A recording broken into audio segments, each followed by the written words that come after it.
Hello guys! Welcome sa Nax TV. Another episode na naman tungkol sa pag-aarawana. As you can see, I'm wearing the same shirt katulad nung video na ginawa ko last episode wherein diniscuss natin yung drop eye correction. So continuation lang actually to ng video na yon. Same day ko ginawa. Today is January 15, 2024.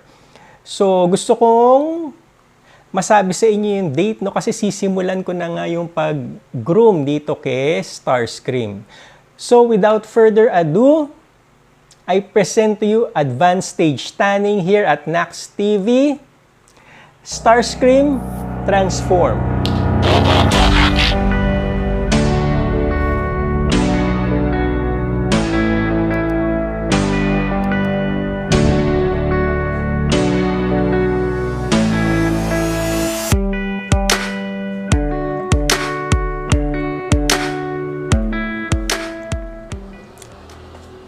So, there you go guys. 1 month tanning para kay Starscream. So, nag-start tayo. Gaya nga ng sabi ko sa start ng video.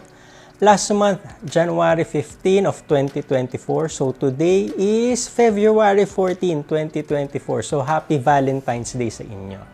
So, what is advanced tanning? Mamaya ako nasasagutin, no? Pero sisimulan ko sa tagline ng Tika. So, sabi ng Tika, yung tanning light daw nila is not soft, not hard, but true tanning. So, i-take note nyo yan kasi mamaya gagamitin natin yan.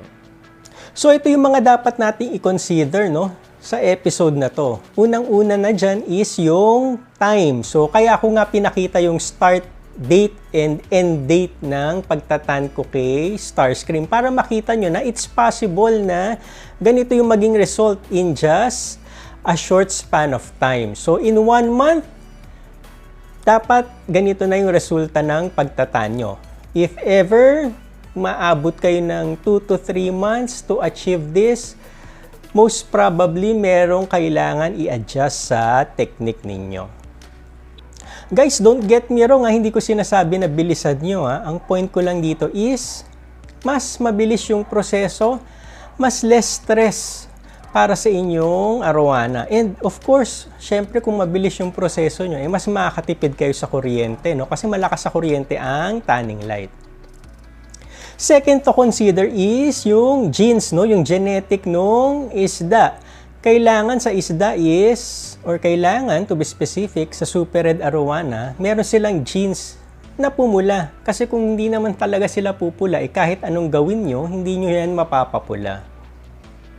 Syempre, I will take this opportunity para promote ko yung sarili kong isda, no? So, 88 Red Gallery, Philippines, if you want a sure shot, no? Or high quality super red arowana na talaga namang pupula, saan pa kayo pupunta? Syempre, dito na. And of course, thank you again kay Randy Suwandi of 88 Red Gallery, Indonesia for providing us quality super red arowana. So actually, nakikita nyo dyan sa screen, no? Tinan ko rin si Buddha and Gilgamesh. And ang size nila is around nasa 13 to 14 inches lang. So, hindi actually totoo yung sinasabi before na kailangan nasa 16 inches, kailangan mag-mature na bago nyo start itan para maging red. Kasi nagawa ko naman sa 13 inches So, nasa isda talaga. Kung pupula siya. Next is yung light. So, malamang ngayon, ang gusto nyong malaman is kung anong ilaw yung ginamit ko. And you will be surprised.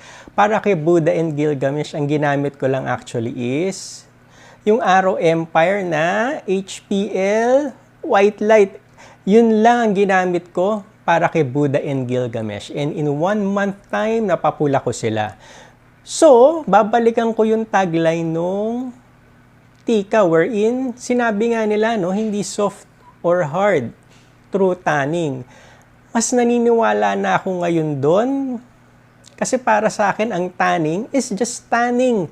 Wala nang soft, wala nang hard. Para madali na lang. So, once sinimulan mo magtan, nagtataning ka na nun.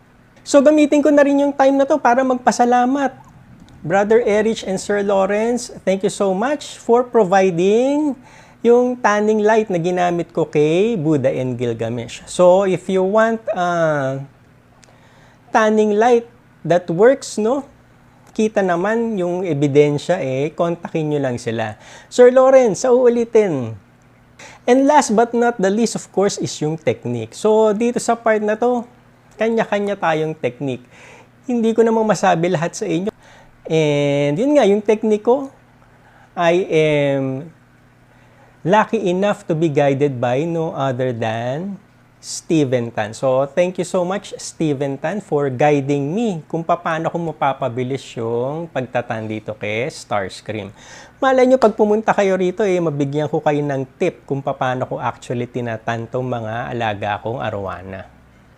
So, to sum everything up, ano ba yung advanced tanning? Well, ako lang naman ang naglagay niyang advanced tanning na yan. Pero ngayon, ang pananaw ko kasi sa tanning is more of simplicity, no? So, kung magta-tanning kayo, again, wala nang soft, wala nang hard.